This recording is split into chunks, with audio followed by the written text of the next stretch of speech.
바다는 수천 개의 얼굴을 가지고 있었다. 어떨 때는 어머니의 품처럼 모든 것을 부드럽게 감싸 안다가도 돌변하여 모든 것을 삼키려는 성난 짐승처럼 포효했다. 해질녘의 서해안은 그 두 얼굴 사이에 위태로운 경계선에 서 있었다. 주황색과 보라색이 뒤섞인 노을이 수평선에 길게 띠를 두르고 부서지는 파도 소리만이 나른한 평화를 속삭였다. 강지훈은 방파제 끝에 앉아 말없이 바다를 응시했다. 그의 곁에는 늠름한 점원 셰퍼드 한 마리가 조금의 미동도 없이 앉아 있었다. 맹수와도 같은 위용을 뽐내는 근육질의 몸, 칠흑같이 검고 윤기나는 털, 그리고 예리한 지성이 번뜩이는 황금빛 눈동자. 개의 이름은 러였다. 지훈에게 러는 단순한 반려견 그 이상이었다. 그는 세상과 자신 사이에 그어진 보이지 않는 선이었고 깨진 삶의 조각들을 이어주는 유일한 접착제였다. 지훈의 시선은 텅 비어 있는 듯했지만 실은 해변의 모든 움직임을 놓치지 않고 있었다. 연인들의 웃음소리, 갈매기의 울음소리, 모래성을 쌓는 아이들의 제잘거림, 그 모든 것이 그가 속하지 않은 다른 세상의 풍경처럼 아득하게 느껴졌다.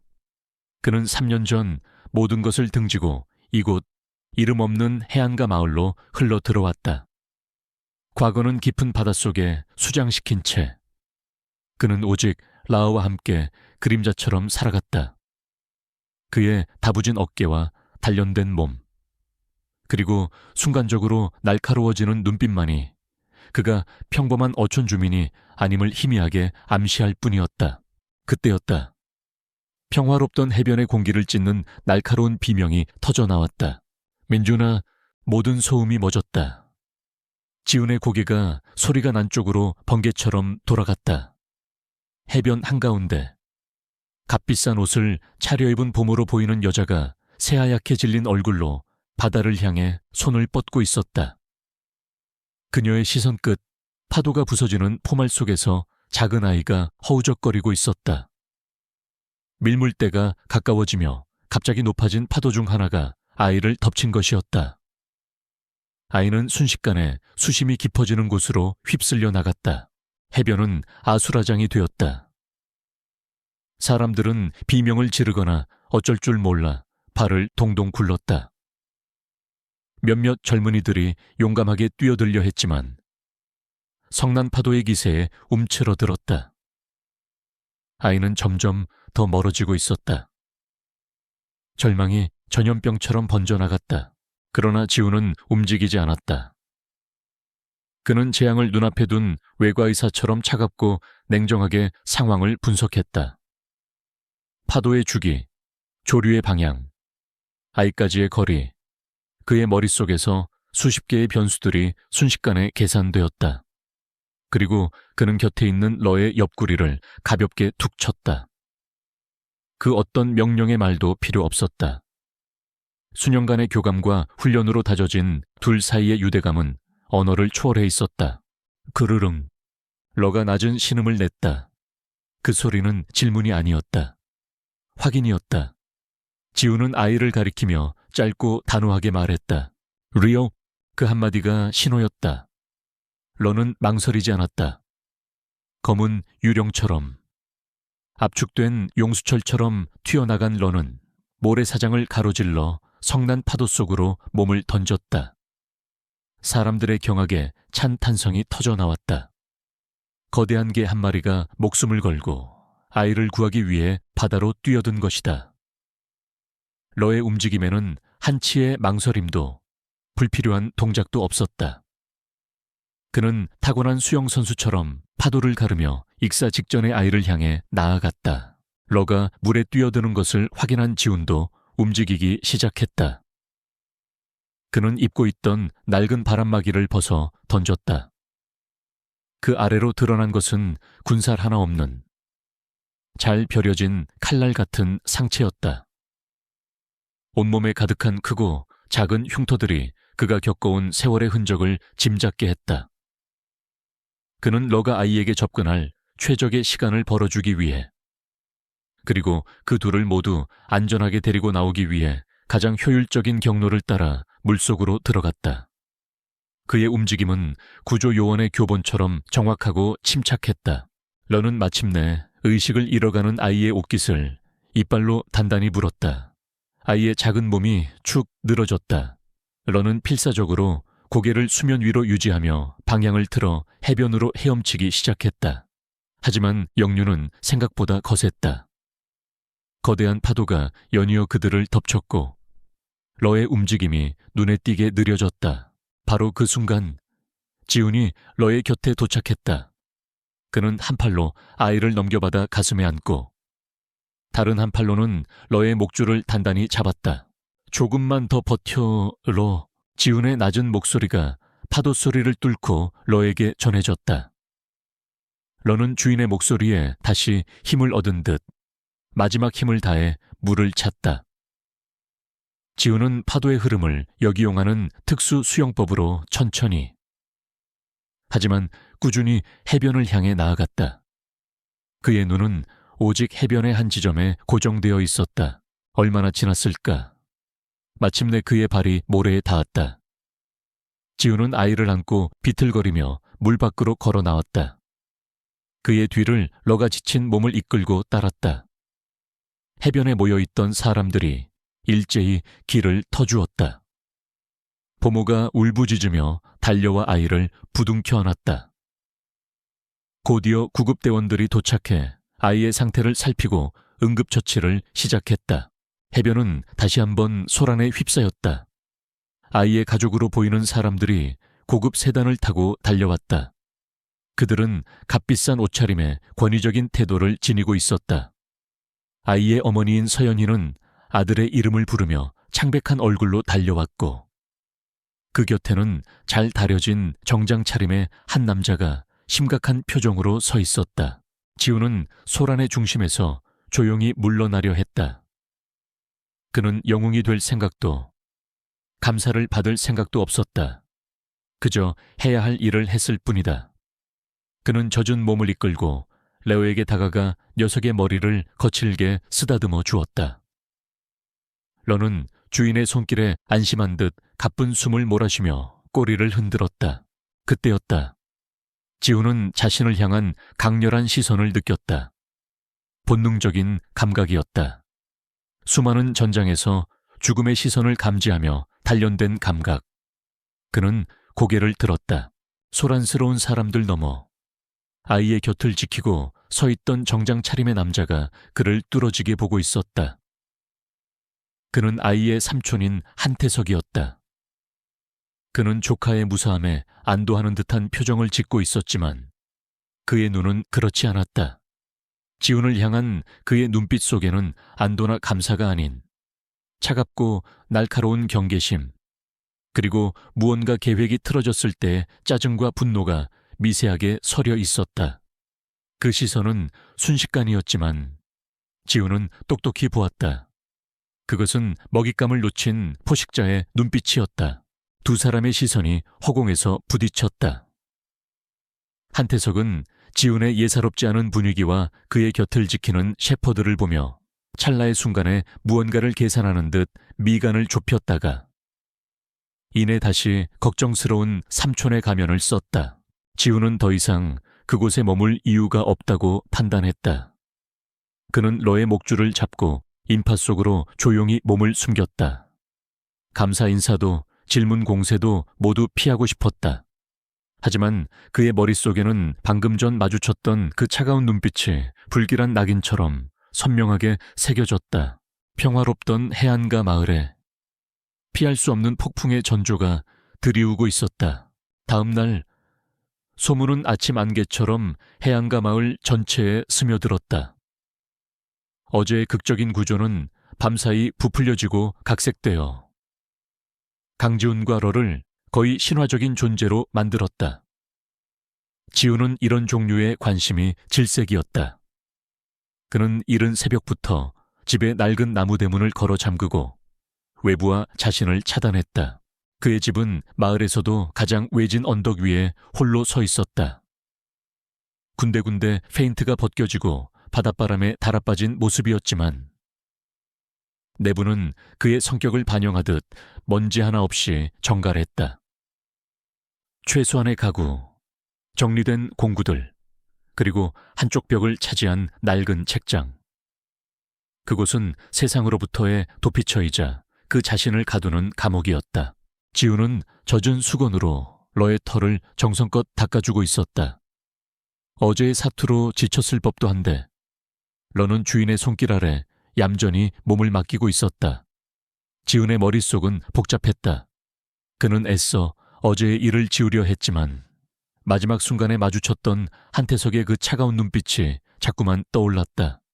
단순한 경계심이라고 하기엔 너무도 날카롭고 계산적인 시선이었다.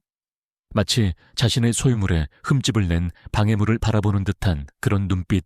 그냥 우연이었을까 그가 나직이 중얼거렸다. 러는 그 말을 알아듣기라도 한 듯 고개를 들어 주인의 얼굴을 쳐다보았다. 황금빛 눈동자가 깊은 신뢰를 담고 있었다. 지우는 쓴웃음을 지으며 러의 목을 긁어주었다. 그래, 너무 깊게 생각하지 말자. 그저 스쳐 지나가는 인연일 뿐이다. 다시 예전처럼 없는 사람처럼 살아가면 된다. 그의 다짐을 비웃기라도 하듯 언덕 아래에서 익숙지 않은 엔진 소리가 들려왔다. 조용한 마을의 아침을 깨트리는 부드럽지만 강력한 세단의 엔진음. 지훈의 미간이 좁혀졌다. 러는 이미 소리의 정체를 감지한 듯 낮게 으르렁거리며 현관문 쪽으로 몸을 향했다. 잠시 후 낡은 대문 너머로 조심스러운 노크 소리가 들렸다. 계십니까? 저 어제 구조된 아이 엄마입니다. 여자의 목소리에는 조심스러움과 간절함이 섞여 있었다. 지훈은 한숨을 내쉬었다. 올 것이 왔다는 생각. 그는 피할 수 없음을 직감했다. 그가 문을 열자 서연이가 불안한 얼굴로 서 있었다. 그녀의 뒤에는 어제 그 남자 한태석이 팔짱을 낀 채 서 있었고 서연이의 손을 꼭 잡은 아이 한민준이 겁먹은 눈으로 지훈을 올려다보고 있었다. 그들 뒤로는 길과 어울리지 않는 검은색 최고급 세단이 위압적으로 주차되어 있었다. 이렇게 무작정 찾아와서 죄송합니다. 하지만 인사를 드리지 않고는 도저히 견딜 수가 없어서 서연이의 목소리가 가늘게 떨렸다. 그녀의 눈가는 붉게 충혈되어 있었다. 지우는 말없이 그들을 안으로 들였다. 그의 집 안으로 들어선 세 사람은 잠시 주변을 둘러보았다.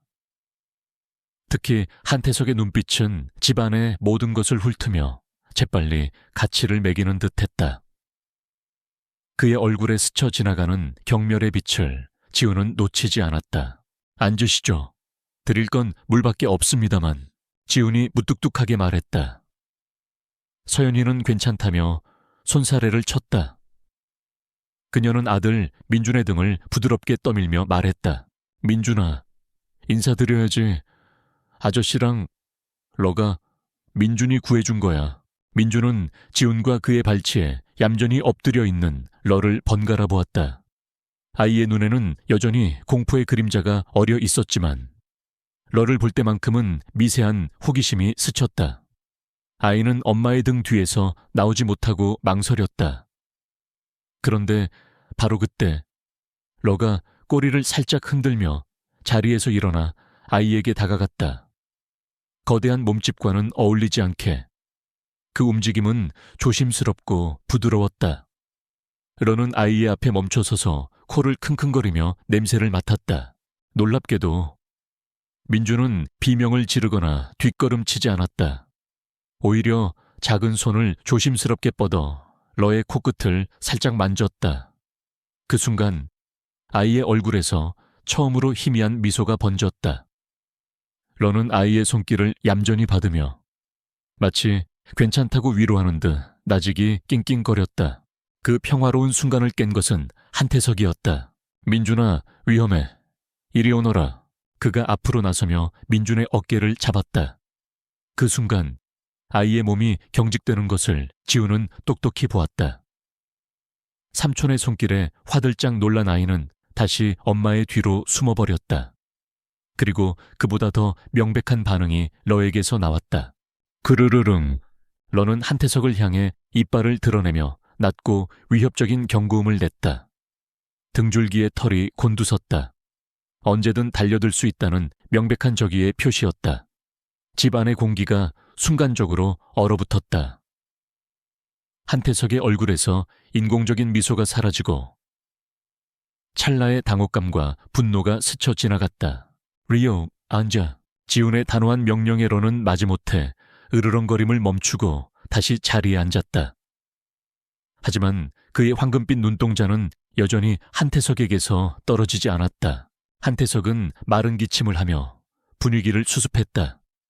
그는 품 안에서 두툼한 봉투를 꺼내 테이블 위에 올려놓았다. 어제는 경황이 없어 제대로 감사 인사를 못 드렸습니다. 물론 이런 걸로 저희의 감사한 마음을 다 표현할 수는 없겠지만 작은 성이라고 생각하고 받아주시면 좋겠습니다. 그의 말투는 정중했지만 그 안에는 모든 것을 돈으로 해결하려는 오만함이 배어 있었다. 그는 이 일에 더 이상 얽히고 싶지 않다는, 이 돈을 받고 깨끗하게 입을 닫으라는 무언의 압력을 보내고 있었다. 지우는 그 봉투를 한번, 그리고 한태석의 얼굴을 한번 쳐다보았다. 그는 천천히 고개를 저었다. 필요 없습니다. 내 한태석이 되물었다. 그런 걸 바라고 한 일이 아닙니다. 누구라도 했을 겁니다. 지훈의 목소리는 평온했지만 거절의 의사는 단호했다. 봉투는 다시 가져가시죠. 한태석의 얼굴이 미세하게 굳어졌다. 그는 돈으로 해결되지 않는 상황에 익숙하지 않은 듯 했다. 그의 눈이 지훈을 다시 한번 훑었다. 이번에는 단순한 경계심을 넘어 예측 불가능한 변수를 대하는 듯한 짜증 섞인 눈빛이었다. 하지만 서연이가 무언가 말하려 했지만 지훈은 그녀의 말을 막았다. 제가 바라는 건 하나뿐입니다. 아이를 잘 지켜주십시오. 바다는 한순간에 모든 걸 앗아갈 수 있으니까요. 마지막 문장은 서연이를 향한 말이었지만 그의 시선은 한태석에게 고정되어 있었다. 그 말 속에 담긴 미묘한 경고의 의미를 한태석은 알아차린 듯 했다. 결국 그들은 어색한 침묵 속에서 자리에서 일어났다. 서연희는 떠나는 순간까지도 미안함과 고마움이 뒤섞인 눈으로 지훈을 바라보았다.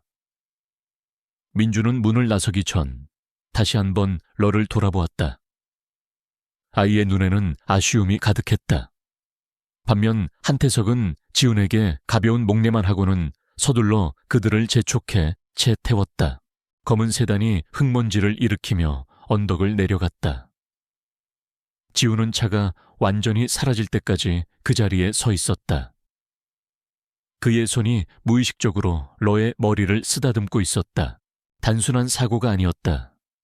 그의 직감이, 지난 수년간 생과 사의 경계에서 단련된 그 육감이 그렇게 속삭이고 있었다.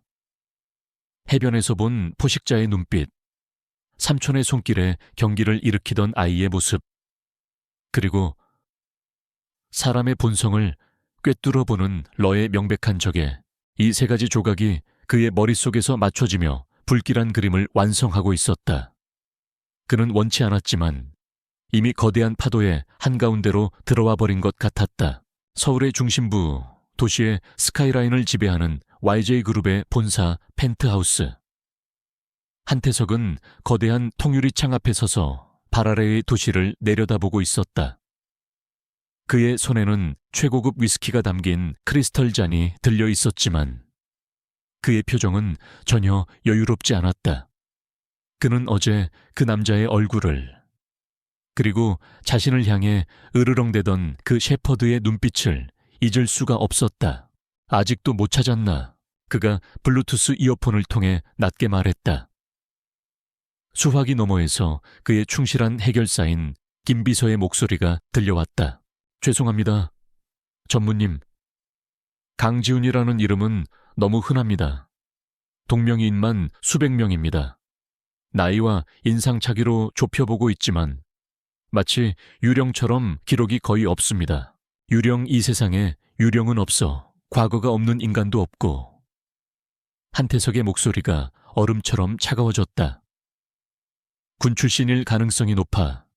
그 몸놀림, 그 눈빛, 그리고 그 개를 다루는 솜씨는 평범한 수준이 아니었어.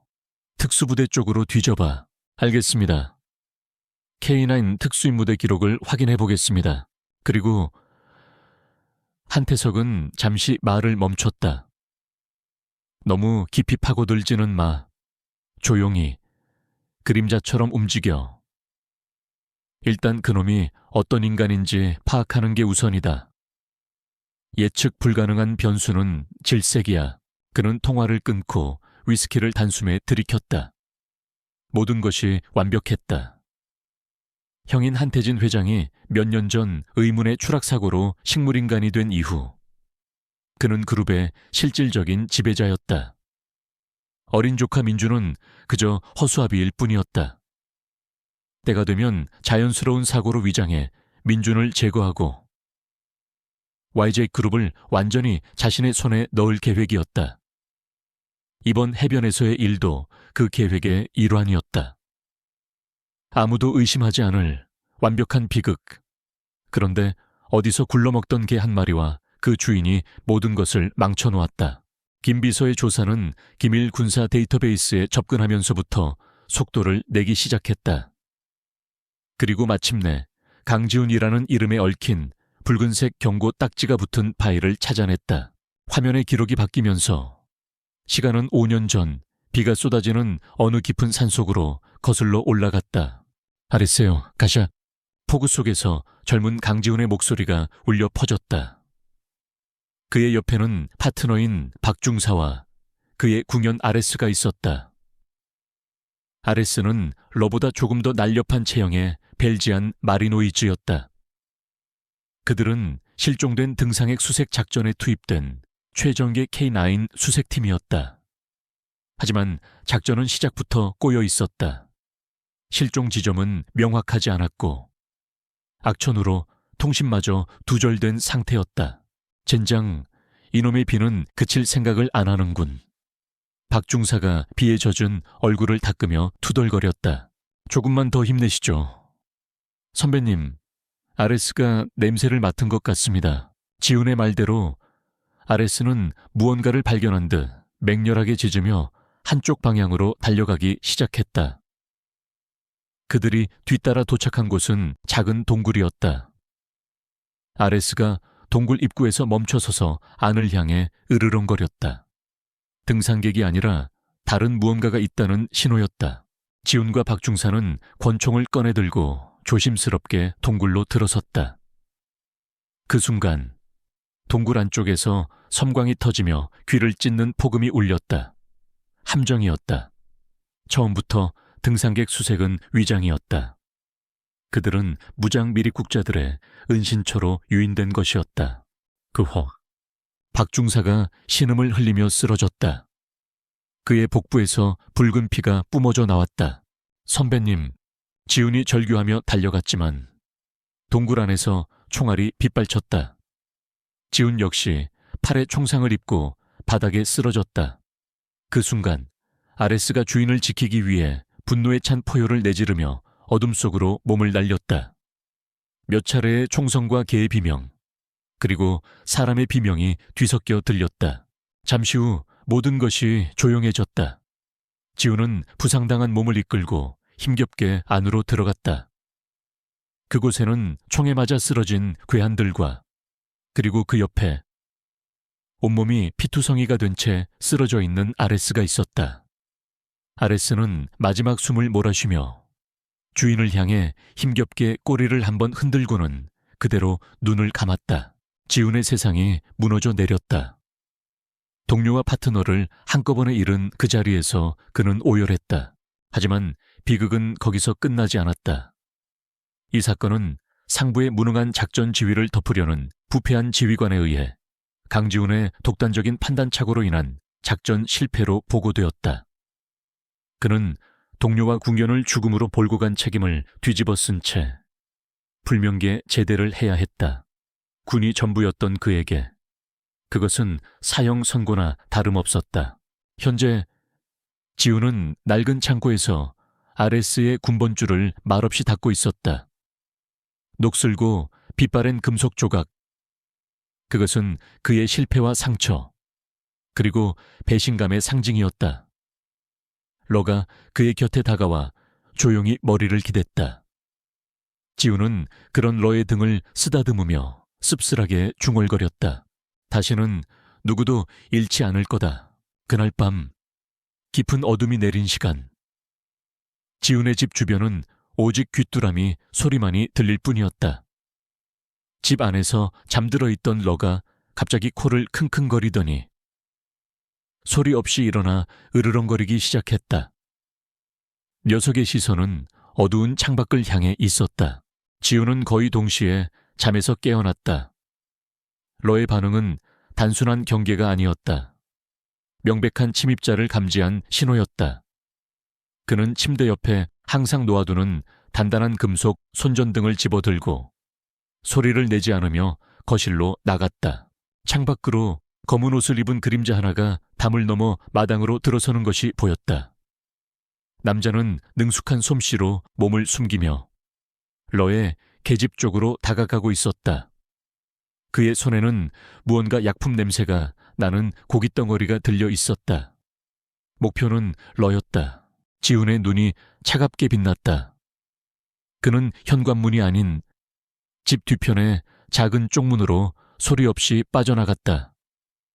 그는 어둠과 하나가 되었다. 발소리, 호흡, 움직임. 모든 것을 통제하며 그림자처럼 남자의 등 뒤로 접근했다. 남자는 러를 유인하기 위해 고깃덩어리를 흔들며 낮은 휘파람을 불었다. 바로 그 순간 등 뒤에서 악마의 속삭임 같은 목소리가 들렸다. 걔를 아주 좋아하는 모양이군. 남자는 화들짝 놀라 돌아보려 했지만 이미 늦었다. 지훈의 팔이 강철 올가미처럼 그의 목을 감았고 다리를 걸어 순식간에 균형을 무너뜨렸다. 남자는 억소리도 내지 못하고 바닥에 쓰러졌다. 지훈은 남자의 관절을 정확히 제압해 저항을 무력화시켰다. 영화에서처럼 화려한 격투가 아니었다. 오직 상대를 제압하기 위한 간결하고 치명적인 기술이었다. 지훈은 기절한 남자의 주머니를 뒤져 지갑과 휴대폰을 꺼냈다. 지갑에는 신분증 없이 현금만 두둑했고 휴대폰은 추적이 불가능한 대포폰이었다. 전문 해결사. 지훈은 남자의 뺨을 몇 차례 가볍게 쳐서 의식을 되찾게 했다. 누가 보냈나? 지훈의 목소리는 감정이 전혀 실려 있지 않아 오히려 더 위협적이었다. 남자는 고통 속에서 신음하며 지훈을 노려보았다. 그냥 돈을 받았어야지. 왜 일을 복잡하게 만들어 상관없는 일에 끼어들지 마. 그 말 한마디면 충분했다. 지훈의 마지막 의심이 확신으로 바뀌었다. 이것은 한태석의 경고였다. 아이의 사고는 우연이 아니었고 자신은 이제 그들의 계획에 방해가 되는 변수가 된 것이다. 그리고 그들은 가장 비열한 방식으로 그의 전부인 러를 건드렸다. 지훈은 쓰러진 남자를 내려다보았다. 그의 눈에는 더 이상 세상을 등진 은둔자의 공허함이 없었다. 그 자리에는 동료와 파트너를 잃었던 5년 전 그날에 모든 것을 불태워버릴 듯한 차가운 분노가 다시 타오르고 있었다. 그가 벌였다고 생각했던 전쟁은 끝나지 않았다. 이제 막 다시 시작된 것뿐이었다.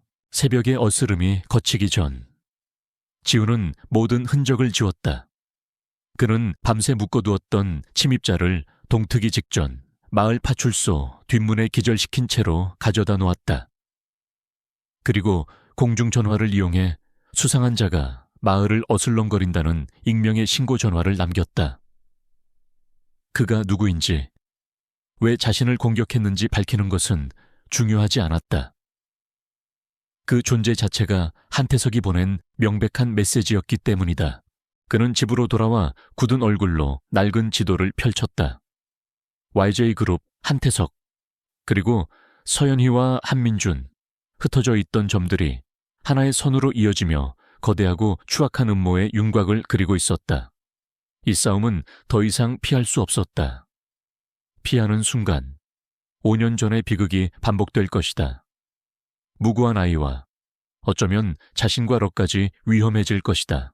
수동적인 방어만으로는 부족했다. 공격해야 했다. 그러나 적은 거대한 성체 안에 있었고 자신은 성벽 밖에 홀로 서 있는 기사일 뿐이었다. 성문을 열어줄 내부 조력자가 필요했다. 단 한 사람, 어젯밤 그의 거친 경고를 알아들었을지도 모르는 사람. 아이의 엄마, 서연이. 그는 위험한 도박을 해야만 했다. 이틀 후, 지우는 서울의 고급 주택가가 내려다 보이는 한적한 공원 벤치에 앉아 있었다.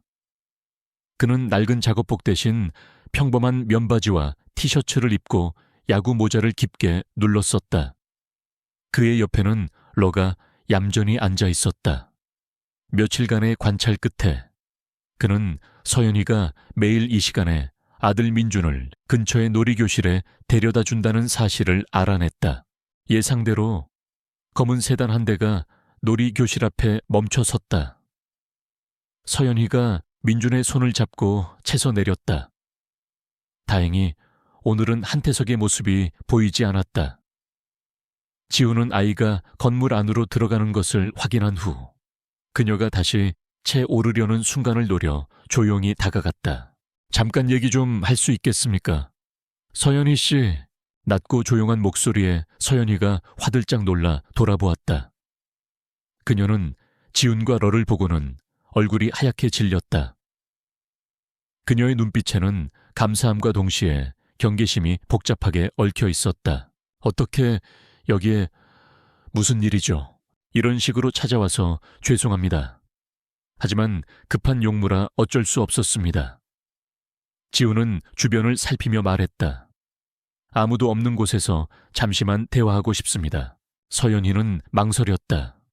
하지만 그의 진지하고 절박한 눈빛에서 무언가를 느꼈는지 그녀는 말없이 고개를 끄덕였다.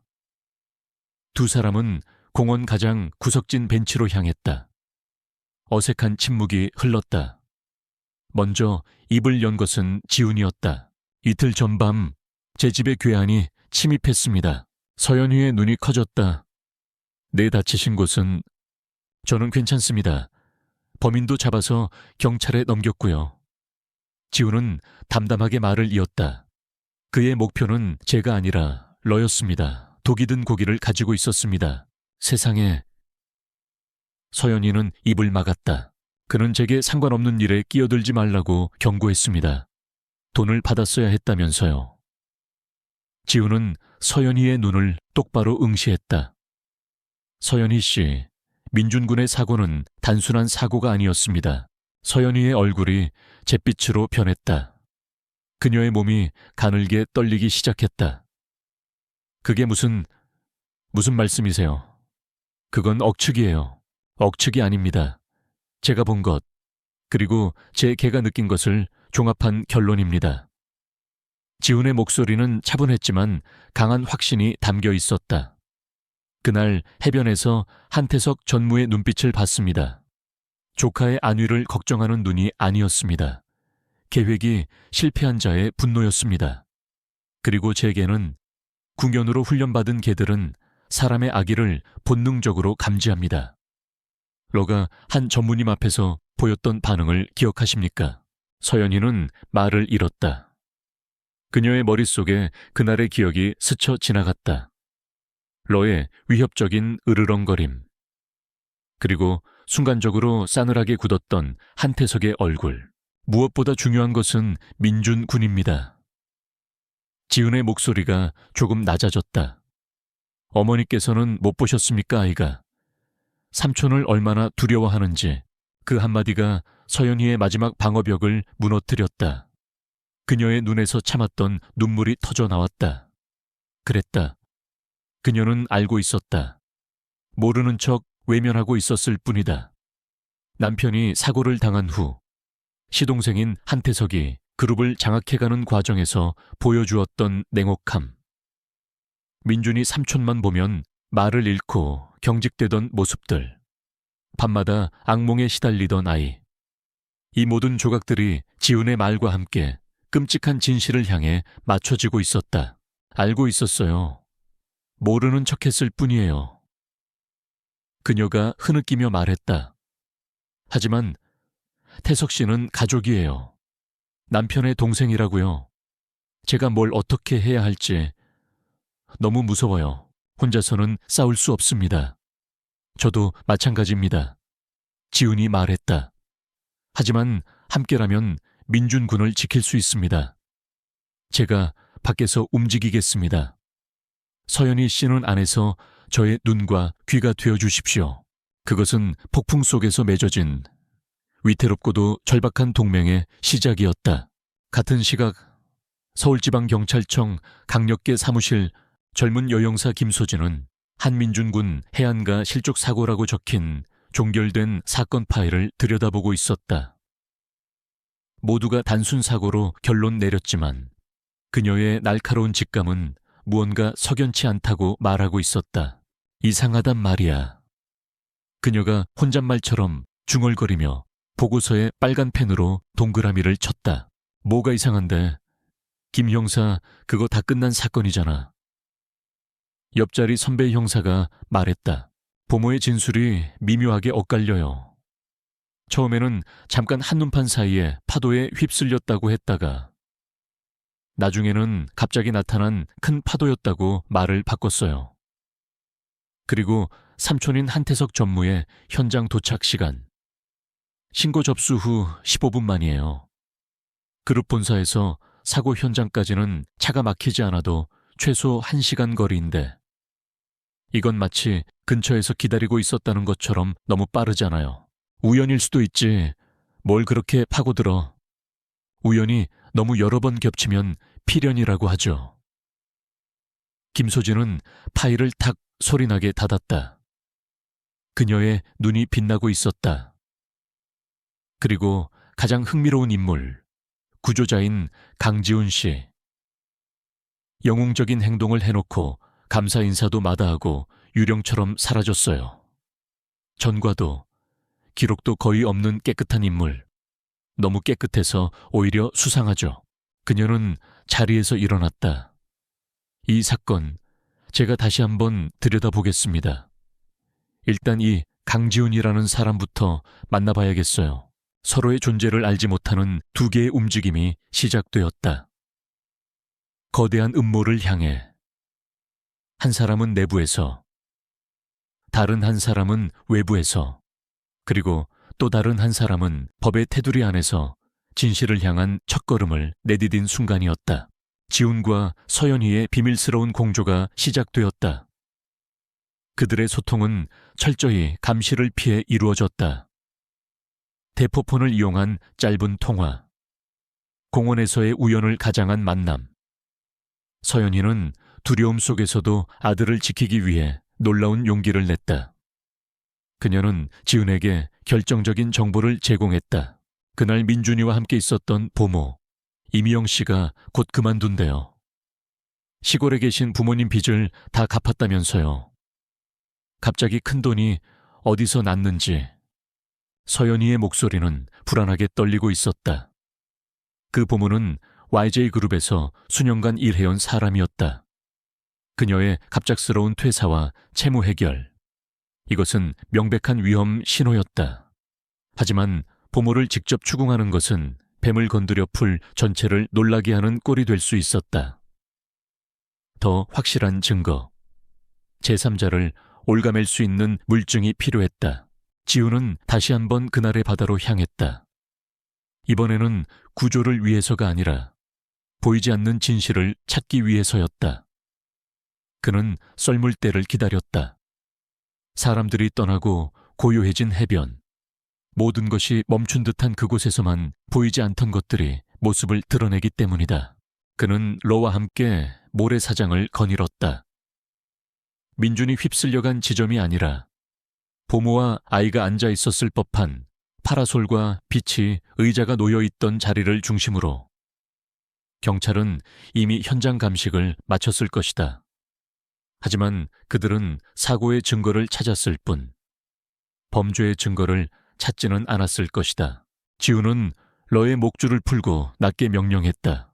레오, 찾아. 여기 없는 것을 찾으라는 명령. 그것은 수년간의 특수훈련을 통해 지훈과 그의 K9 파트너들만이 이해할 수 있는 특별한 명령어였다. 그 장소의 일상적인 냄새, 즉 모래, 소금기, 해초, 그리고 평범한 방문객들의 냄새가 아닌 이질적이고 낯선 잔향을 추적하라는 의미였다. 러는 주인의 명령을 즉시 이해했다. 그는 코를 땅에 박고 지그재그로 움직이며 메토디컬하게 주변을 샅샅이 훑기 시작했다. 그의 초인적인 후각이 공기 중의 미세한 입자들을 분석했다. 몇 분이 흘렀을까? 러가 갑자기 한 지점에서 멈춰 섰다. 그곳은 사람들이 잘 앉지 않는 날카로운 바위들이 모여있는 구석진 곳이었다. 해변 전체를 감시하기에 최적의 장소였다. 러는 앞발로 미친 듯이 모래를 파헤치기 시작했다. 잠시 후 달칵하는 소리와 함께 금속 물체 하나가 모습을 드러냈다. 지우는 조심스럽게 그것을 집어들었다. 지포라이터와 비슷하게 생긴 하지만 훨씬 묵직하고 투박한 디자인의 오일 라이터였다. 표면에는 의미를 알 수 없는 해골 문양이 음각으로 새겨져 있었다. 평범한 관광객이 쓸만한 물건이 아니었다. 누군가 이곳에 숨어 앉아 담배를 태우며 기회를 엿보았다는 명백한 증거였다. 지훈의 역추적이 시작되었다. 그는 라이터의 사진을 찍어 서울의 온갖 희귀품 상점과 담배 전문점을 수소문하고 다녔다. 대부분은 고개를 저었다. 그러다 마침내 종로의 한 낡은 가게에서 실마리를 찾았다. 백발이 성성한 가게 주인은 사진을 보자마자 안경을 치켜 올렸다. 이거 흔한 물건이 아닌데 몇 년 전에 한정판으로 나온 러시아제 라이터야. 깡패나 용병 같은 거친 친구들이나 좋아할 디자인이지. 아마 강남의 클럽 오딘에 가보면 이걸 쓰는 놈을 찾을 수 있을지도 몰라. 거기가 그런 부류의 인간들이 모이는 곳이니까. 같은 시각 한태석은 자신의 사무실에서 김 비서의 보고를 받으며 불쾌한 표정을 감추지 못했다. 강지훈의 집에 보낸 놈이 파출소에서 발견됐다고 뭐라고 짓거리던가 웬 괴물 같은 개와 귀신 같은 남자에게 당했다는 헛소리만 했다고 합니다. 단순 주거침입으로 처리될 것 같습니다만 멍청한 놈. 한태석이 욕설을 씹어 뱉었다. 경고가 실패했다. 오히려 강지훈이라는 놈을 더 자극한 꼴이 되었다. 게다가 김 비서는 서연희가 최근 추적이 불가능한 번호로 누군가와 몇 차례 통화한 사실까지 보고했다. 한태석의 편집증적인 의심이 고개를 들었다.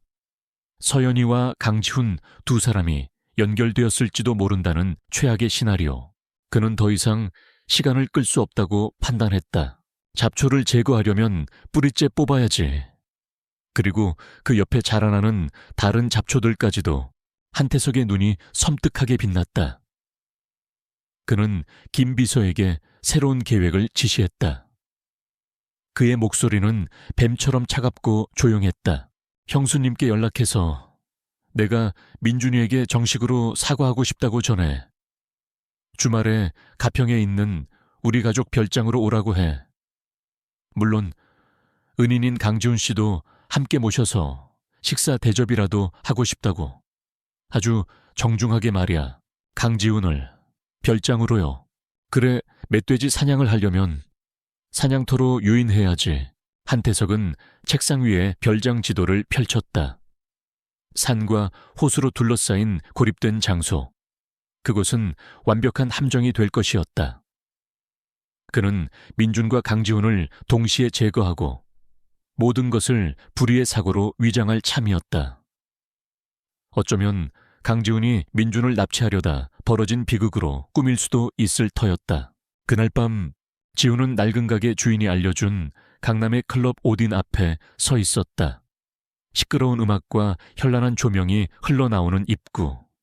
그는 모자를 더 깊게 눌러쓰고 안으로 들어섰다.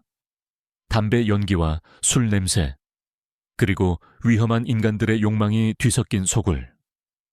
그는 이제 사냥감을 쫓는 사냥개가 되어 라이터의 주인을 찾아 어둠 속으로 발을 들였다. 동시에 수십 킬로미터 떨어진 곳에서 또 다른 사냥꾼이 지도를 보며 미소 짓고 있었다. 강지훈과 민준이라는 사냥감을 기다리며 치명적인 덫을 마지막으로 점검하고 있었다. 폭풍 전야의 고요함. 두 개의 사냥이 서로를 향해 달려가기 시작했다. 클럽 오딘의 내부는 별개의 우주였다. 심장을 때리는 베이스, 눈을 멀게 하는 조명, 그리고 알코올과 향수가 뒤섞인 탁한 공기. 강지훈은 이 모든 혼돈의 중심에서 섬처럼 고요했다. 그는 사냥터에 들어선 늑대처럼 목표물을 찾기 위해 모든 감각을 곤두세웠다. 그는 바텐더에게 비싼 위스키를 주문한 뒤 보란듯이 해골 문양 라이터를 테이블 위에 올려놓고 불을 켰다 껐다를 반복했다. 미끼를 던진 낚시꾼의 심정이었다. 얼마 지나지 않아 미끼가 물렸다. 야, 너 그거 어디서 났어? 문신을 한 팔뚝. 험악한 인상의 남자가 그의 테이블로 다가왔다. 그의 눈은 라이터에 고정되어 있었다. 지훈이 찾던 남자였다. 내 것인데. 무슨 문제라도 지훈이 무심하게 대답했다. 웃기지 마. 개새끼야. 그거 내 친구가 잃어버린 거야. 남자가 지훈의 멱살을 잡으려 손을 뻗었다. 지훈은 그의 손목을 가볍게 쳐냈다. 그리고 조용히 말했다. 밖에서 얘기하지. 여긴 너무 시끄러워서. 그는 먼저 몸을 돌려 클럽의 후미진 비상구로 향했다.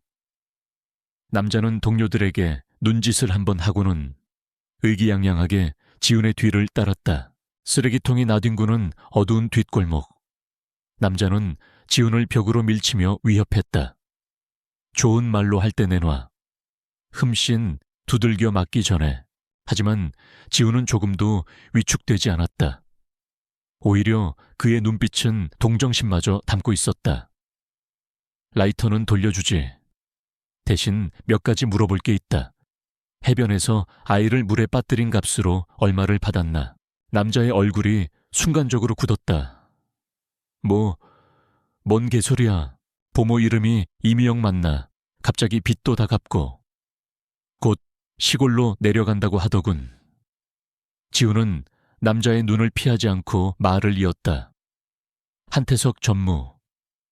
그 사람이 꼬리 자르기를 잘하는 사람이라는 건 아나 당신이나 그 보모는 이제 언제든 버려질 수 있는 카드야. 남자의 동공가 흔들렸다. 지훈은 그 틈을 놓치지 않고 마지막 결정타를 날렸다. 그는 품에서 휴대폰을 꺼내 녹음된 파일을 재생했다. 서연희가 불안에 떨며 녹음한 다급한 목소리였다. 태석 씨가 눈치챘어요. 당신을 처리하라고 사람을 보낼 거예요. 피해요. 빨리. 물론 거짓말이었다. 하지만 겁에 질린 남자에게는 진실 여부를 판단할 능력이 없었다. 자신을 고용한 의뢰주가 자신을 제거하려 한다는 공포. 그것은 그가 가진 마지막 이성의 끈을 끊어버렸다. 페라니야. 난 그냥 시키는 대로만 했을 뿐이야. 남자는 무너져 내렸다. 그는 공포에 질려 모든 것을 털어놓기 시작했다. 한태석이 자신에게 접근해 거액의 돈을 주며 보모의 시선을 끄는 역할을 맡겼다는 것. 자신이 보모에게 말을 거는 사이 다른 누군가가 아이를 파도가 치는 위험한 곳으로 유인했을 거라는 것까지. 지훈은 그의 옷깃에 숨겨둔 초소형 녹음기가 모든 자백을 담고 있음을 확인하며 차갑게 말했다. 그 라이터 기념으로 가져라. 지옥에 갈 때 들고 가면 좋겠군. 그는 공포에 질려 주저앉은 남자를 뒤로 하고 어둠 속으로 사라졌다. 이제 결정적인 증거를 손에 넣었다. 한편 김소진 형사는 마침내 이미영 부모의 행방을 찾아냈다. 그녀는 서울역에서 고향으로 가는 기차를 타기 직전이었다. 김소진은 영장을 내밀며 그녀를 연행했다. 취조실에 마주 앉은 이미영은 처음에는 완강히 부인했지만 김소진이 그녀의 계좌에 입금된 거액의 돈의 출처와 그녀와 뒷골목 양아치 라이터의 주인 사이의 관계를 증명하는 사진을 내밀자 무너져 내렸다. 그녀 역시 울면서 모든 것을 자백했다. 같은 시각 한태석은 김 비서로부터 2가지의 보고를 거의 동시에 받았다. 전무님, 정갈 녀석이 클럽에서 사라진 뒤 연락 두절입니다. 뭔가 일이 생긴 것 같습니다. 그리고 경찰에서 이미영 부모를 연행해 갔다고 합니다. 한민준 군 실족 사고건으로 재수사를 시작한 것 같습니다. 유전장 한태석의 주먹이 책상을 내리쳤다. 모든 것이 무너지고 있었다. 강지훈이라는 변수, 그리고 예상보다 유능한 경찰. 그들이 그의 목을 조여오고 있었다. 주말까지 기다리며 별장에서 함정을 팔 시간이 없었다. 지금 당장 움직여야 했다. 그의 얼굴에서 이성의 가면이 완전히 벗겨져 나갔다. 궁지에 몰린 짐승의 광기만이 남았다. 그는 다급하게 어딘가로 전화를 걸었다. 플랜 B다. 별장 계획은 취소야. 지금 당장 실행해. 수화기 너머의 상대에게 그가 소리쳤다. 서연희와 한민준, 둘 다 잡아. 강지훈 그놈도 함께 처리해. 어떻게든 상관없어. 당장 이제 주사위는 던져줬다. 지훈은 서연희에게 연락해 증거를 확보했음을 알리고 안전한 장소에서 만나기로 약속했다. 김소진은 이미영의 자백을 확보하고 한태석을 향한 체포영장을 신청하고 있었다. 그리고 한태석의 마지막 발악이 검은 그림자처럼 도시를 향해 움직이기 시작했다. 세계의 운명이 이제 피할 수 없는 정점을 향해 충돌하기 직전이었다. 지훈이 서연희에게 연락하려던 바로 그 순간 그의 휴대폰이 먼저 울렸다. 서연희에게서 온 문자 메시지였다. 태석 씨가 모든 걸 알았어요. 민준이를 데리고 가평 별장으로 갔어요. 저도 잡혀 있어요. 제발 살려주세요. 지훈의 심장이 쿵 내려앉았다. 함정이다. 100% 함정이라는 것을 알았다. 서연희를 이용해 자신을 유인하는 것. 하지만 그 안에 민준이 있다는 사실이 그의 모든 이성적인 판단을 마비시켰다. 아이가 위험에 처해 있었다. 선택의 여지가 없었다. 그는 곁에 있는 러의 등을 한 번 강하게 두드렸다. 가자, 러. 전쟁을 끝내러. 러는 주인의 비장한 목소리를 알아들은 듯 짧게 짖으며 결의에 찬 눈빛으로 그를 올려다보았다. 가평으로 향하는 길은 지옥으로 가는 길처럼 멀게 느껴졌다. 지훈은 가는 내내 머릿속으로 수십 가지 시뮬레이션을 그렸다. 별장의 구조, 예상되는 적의 숫자, 그리고 최악의 상황까지. 그는 5년 전 동료와 아레스를 잃었던 그날의 실수를 반복하지 않겠다고 몇 번이고 다짐했다. 한태석의 가족 별장은 북한강이 내려다 보이는 깎아지른 듯한 절벽 위에 요새처럼 서 있었다. 주변은 온통 숲으로 둘러싸여 있어 완벽하게 고립된 장소였다. 지훈이 차를 세우고 별장으로 다가가자 거대한 철문이 소름 끼치는 소리를 내며 저절로 열렸다. 들어오라는 노골적인 초대였다. 지훈은 러에게 경계 신호를 보내고 자신은 어둠 속에 몸을 숨기며 조심스럽게 안으로 들어섰다. 별장 내부는 불이 환하게 켜져 있었지만 인기척은 느껴지지 않았다. 불길한 고요함. 그가 마침내 거실로 들어섰을 때 그는 모든 것을 한눈에 파악했다. 거실 중앙의 고급 소파에는 서연희가 밧줄로 묶여 입에 재갈이 물린 채 앉아 있었다. 그리고 그녀의 옆 통유리창 앞에는 한태석이 겁에 질린 민준이의 어깨를 잡고 서 있었다. 그의 손에는 차가운 금속성의 권총이 들려 있었다. 그의 곁에는 김비서를 포함한 건장한 남자 2명이 지키고 섰다. 어서 와. 강지훈 씨 기다리고 있었네. 한태석이 비뚤어진 미소를 지으며 말했다. 그의 얼굴은 더 이상 위선적인 가면을 쓰고 있지 않았다. 오만함과 광기가 가득한 괴물의 맨얼굴이었다. 어머니와 아이는 풀어줘. 당신이 원하는 건 나잖아. 지훈이 낮은 목소리로 말했다. 런은 그의 등 뒤에서 금방이라도 튀어나갈 듯 낮게 으르렁거리고 있었다. 이제 와서 영웅 놀이라도 하시겠다. 한태석이 조롱하듯 웃었다. 당신 같은 미천한 놈 때문에 내 완벽한 계획이 엉망이 됐어. 당신은 몰랐겠지.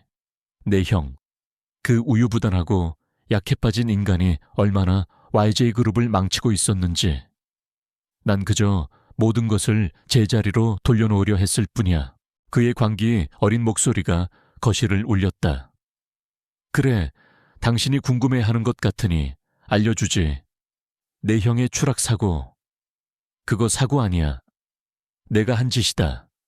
그날도 오늘처럼 이렇게 절벽 끝에서 살짝 밀어줬을 뿐이라고. 그런데 운 좋게 살아남아서 몇 년째 병상에 누워있는 꼴이 얼마나 역겨운지 아나. 서연희의 눈에서 경악과 절망의 눈물이 흘러내렸다. 지우는 주먹을 불끈 쥐었다. 상상했던 것보다 더 최악의 악마였다. 그리고 이 꼬마 녀석도 마찬가지야. 걸리적거리는 장애물일 뿐이지. 당신만 아니었으면 그날 바다에서 조용히 끝났을 텐데. 한태석이 권총을 민준의 머리에 겨누었다. 이제 다 끝났어. 당신은 이 아이를 납치하려다 실패하고 격분한 내가 당신을 쏴 죽인 거지. 그리고 비극에 충격받은 형수님과 조카는 안타깝게도 발을 헛디뎌 절벽 아래로 추락하는 거야. 완벽하지 않나. 바로 그 순간이었다. 지훈이 움직였다. 그는 탁자를 걷어차 한태석의 부하들 쪽으로 날리며 시선을 분산시켰다. 레오 물레오. 벼락 같은 명령과 함께 검은 섬광이 거실을 가로질렀다. 런은 한치의 망설임도 없이 한태석을 향해 달려들어 그의 권총을 쥔 팔을 맹렬하게 물어뜯었다. 한태석의 손에서 권총이 떨어져 나갔다. 그 틈을 타 지우는 다른 2명의 남자를 순식간에 제압했다. 수년간의 훈련으로 다져진 그의 움직임은 무자비할 정도로 효율적이었다. 관절을 꺾고 급소를 가격했다. 비명소리와 함께 2 남자가 쓰러졌다. 팔에서 피를 흘리던 한태석은 이성을 잃고 근처에 있던 골프채를 집어들어 지훈에게 휘둘렀다. 지훈은 공격을 피하며 그와 엉겨 붙었다. 2 사람의 격렬한 몸싸움은 거실을 지나 절벽 쪽으로 난 테라스로 이어졌다. 내 놈만 없었으면, 내 놈만 아니었으면 한태석이 악을 쓰며 지훈을 절벽 난간으로 밀어붙였다. 2 사람은 난간 위에서 위태롭게 뒤엉켰다. 한순간 한태석이 균형을 잃고 절벽 아래로 상체가 기울었다. 지훈은 순간적으로 그의 옷깃을 잡아챘다. 그의 소나귀에 악마의 목숨이 달려 있었다. 놓아버리면 모든 것이 끝이었다. 하지만 지훈은 그럴 수 없었다. 그는 괴물이 아니었다. 그는 마지막 힘을 다해 한태석을 테라스 위로 끌어올렸다.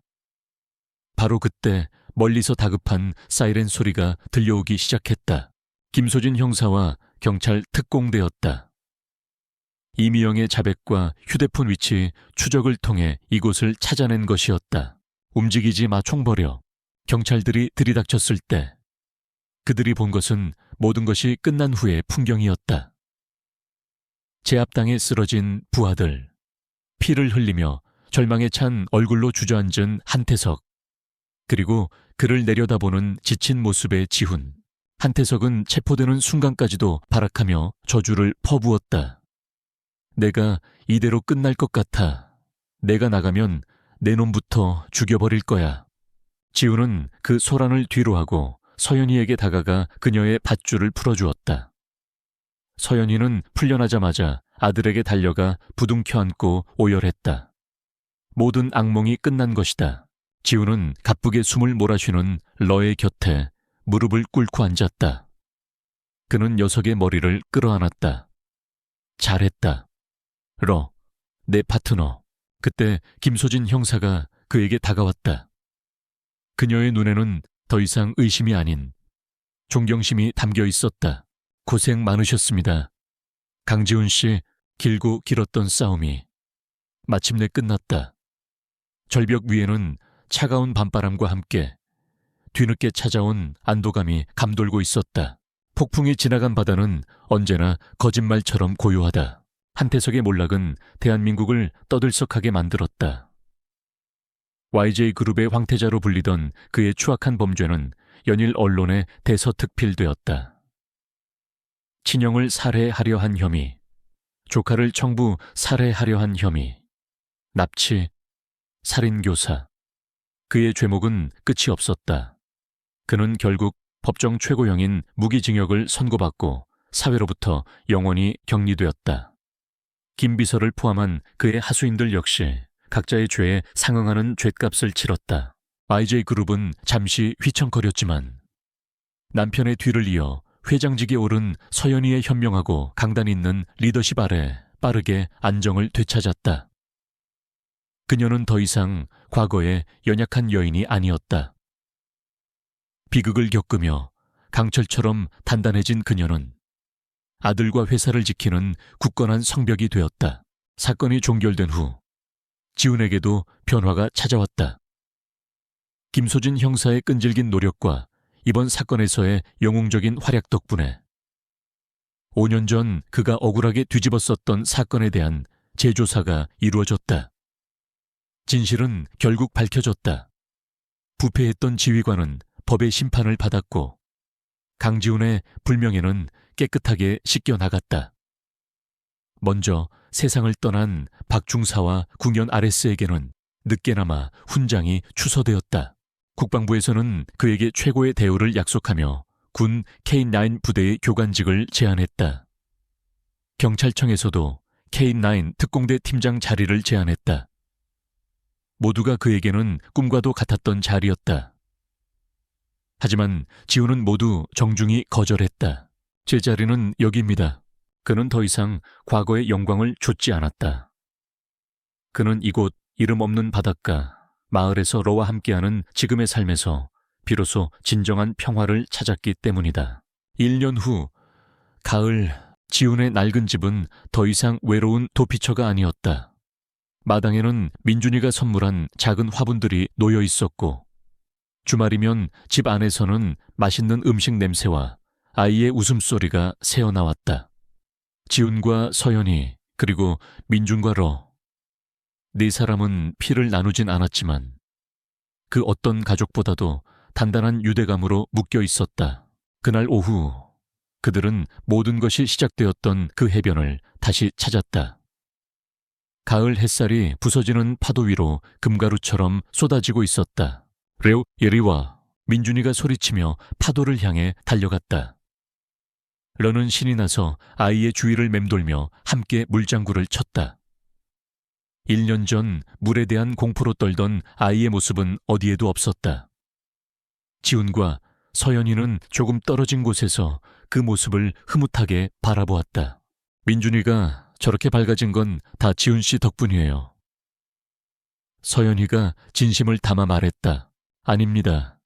민준이가 스스로 이겨낸 겁니다. 아이들은 어른들보다 훨씬 강합니다. 지훈이 대답했다. 그의 얼굴에는 과거의 그늘 대신 부드럽고 따뜻한 미소가 자리 잡고 있었다. 우리 모두 지훈 씨에게 빚을 졌어요.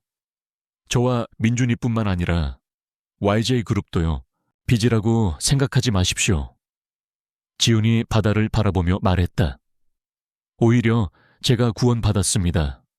과거에 갇혀있던 저를 세상 밖으로 다시 꺼내준 것은 서연희 씨와 민준 군 그리고 러였습니다. 그의 시선이 러에게 향했다. 아레스의 죽음 이후 그는 다시는 마음을 열지 않겠다고 다짐했었다. 하지만 런은 그의 닫힌 마음에 조용히 다가와 새로운 의미를 가르쳐 주었다. 충성심, 용기, 그리고 조건 없는 사랑. 네 사람은 해가 저물어가는 해변을 나란히 걸었다. 한 남자와 한 여자, 한 아이, 그리고 한 마리의 개. 그들의 길게 늘어진 그림자가 모래사장 위에서 하나로 합쳐졌다.